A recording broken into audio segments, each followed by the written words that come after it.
There's a quiet trend spreading through Hollywood, and it's growing underground. A-list celebrities are turning to mushrooms for everything from health to mind expansion. But what are they really using? And why now? In the next 10 minutes, you're going to find out exactly which celebrities are obsessed with mushrooms, what types they're actually using, and the science behind why it's working. And by the end, you'll know whether any of this is actually worth your attention, or just another Hollywood fad.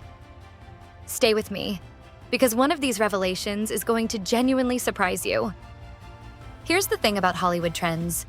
The mainstream ones get loud, fast. Green juices, ice baths, infrared saunas. But this one has been spreading slowly, quietly, almost underground. Which is fitting, because mushrooms literally grow underground. Paul Stamets, probably the most famous mycologist alive, has been on Joe Rogan's podcast multiple times, and every time millions of people tune in. His episode has been downloaded over 10 million times. He talked about lion's mane, psilocybin, turkey's tail, and the response wasn't confusion. It was hunger.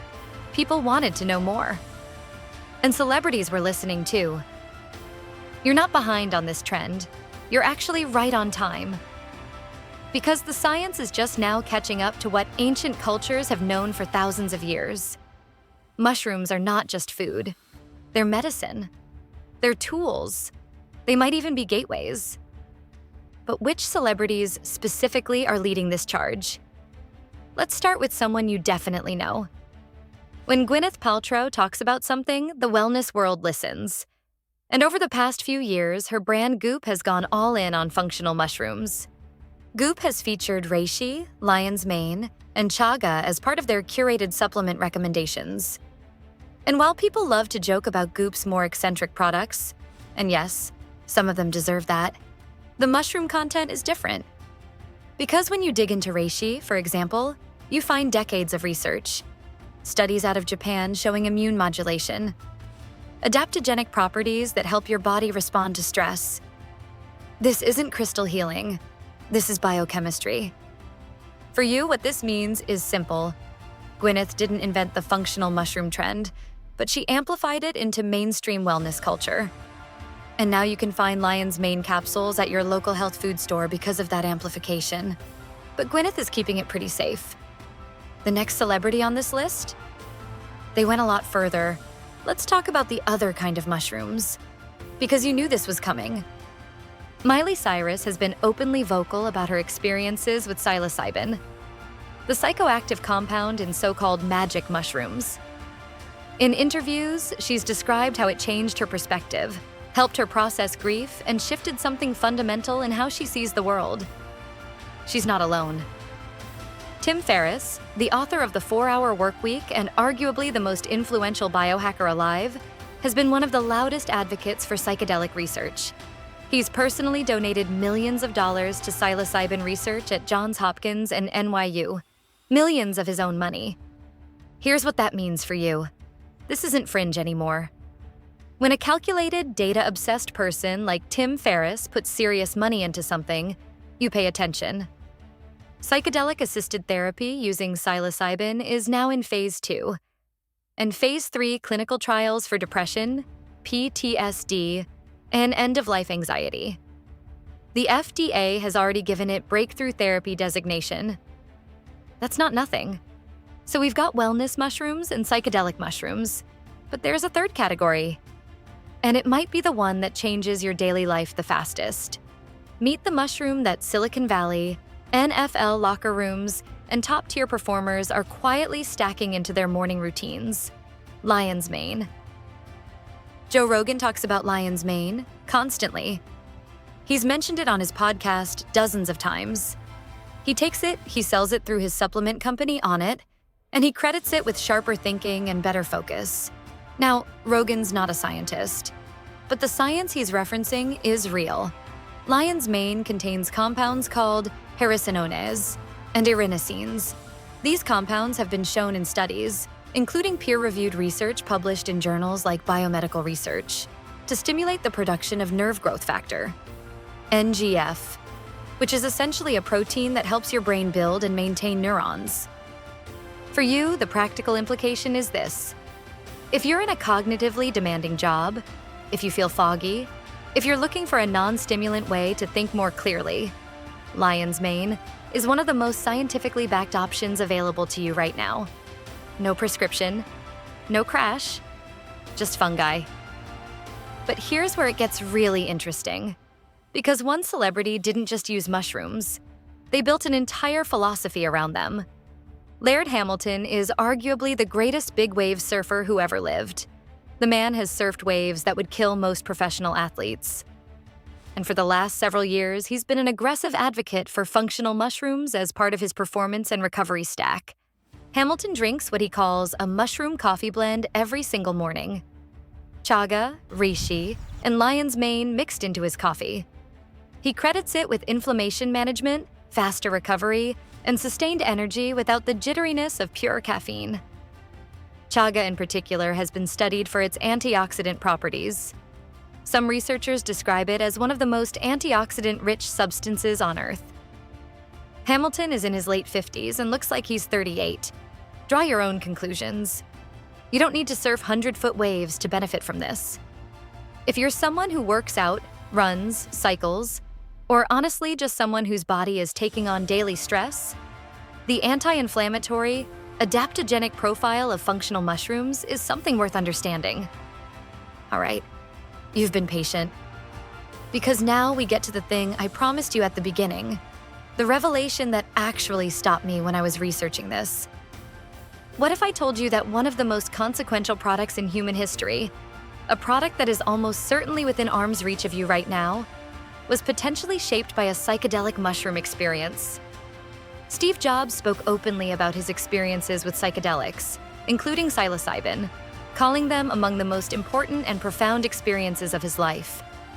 He wasn't using them recreationally. He described them as tools for accessing a kind of creativity and perspective that ordinary thinking couldn't reach. Walter Isaacson's biography of Jobs documents this extensively. Jobs believed his psychedelic experiences directly shaped his philosophy of design. The obsession with simplicity, the focus on intuition over data, the idea that technology should feel like an extension of human consciousness. Now, connect the dots.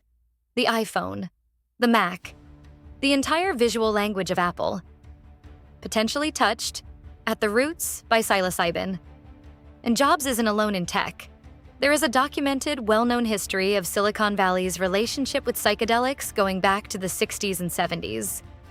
It's been called an open secret.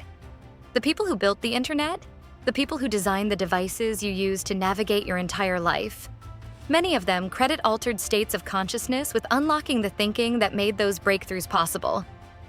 Here's what you should sit with. We are standing at a moment in history where the scientific establishment is finally taking this seriously. Johns Hopkins has an entire Center for Psychedelic and Consciousness Research. Imperial College London has one. MAPS, the Multidisciplinary Association for Psychedelic Studies, has completed Phase 3 trials for MDMA-assisted therapy. Psilocybin therapy is legal in Oregon, Colorado, and the map is expanding. The celebrities aren't ahead of this curve, the scientists are, and the celebrities are just the cultural signal that something real is happening. Here's something the headlines don't tell you. For a lot of these celebrities, this isn't about getting high. It's about getting honest. Actress Megan Fox described her psilocybin experience in detail, and what she said was not what you'd expect from a celebrity interview. She didn't talk about colors or visions. She talked about shame, about the version of herself she'd constructed for public consumption, and how the experience stripped that away completely. She said it was, quote, the most terrifying and most freeing thing she'd ever done. In the same breath. That's not a unique story. Researchers at NYU, working with cancer patients, people facing terminal diagnoses, gave them a single guided psilocybin session. 80% reported significant reductions in death anxiety. 80%. And most of them described it not as a drug experience. They described it as finally feeling okay. You don't have to be facing a terminal diagnosis to understand why that number matters. most of us are carrying something we haven't looked at directly. Fear, grief, a story about ourselves we've never questioned. What these sessions seem to do, consistently, across studies, is create a window. A brief, wide-open window where that weight becomes visible. And visible things can be put down. So here's the real question. Why is all of this happening right now? Why 2024, 2025? Why not 20 years ago? The answer is darker than you think. It's not a wellness trend. It's a response to a collapse. Here's a number that should stop you cold. In 2023, the US Surgeon General issued a formal advisory declaring loneliness a public health epidemic. Not a lifestyle problem, not a social media complaint, a medical emergency. Loneliness now carries the same mortality risk as smoking 15 cigarettes a day. And antidepressant prescriptions? They've increased over 3,000% since 1987. 3,000%. And we are still in a mental health crisis.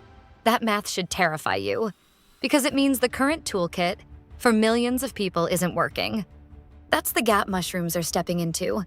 Not because of celebrity endorsements, not because of Instagram, because the existing system left an enormous hole, and something ancient and stubborn and quietly extraordinary has started growing back through the cracks. Paul Stamets said something in an interview that I keep coming back to. He said, "Mycelium is the neurological network of nature." Think about that.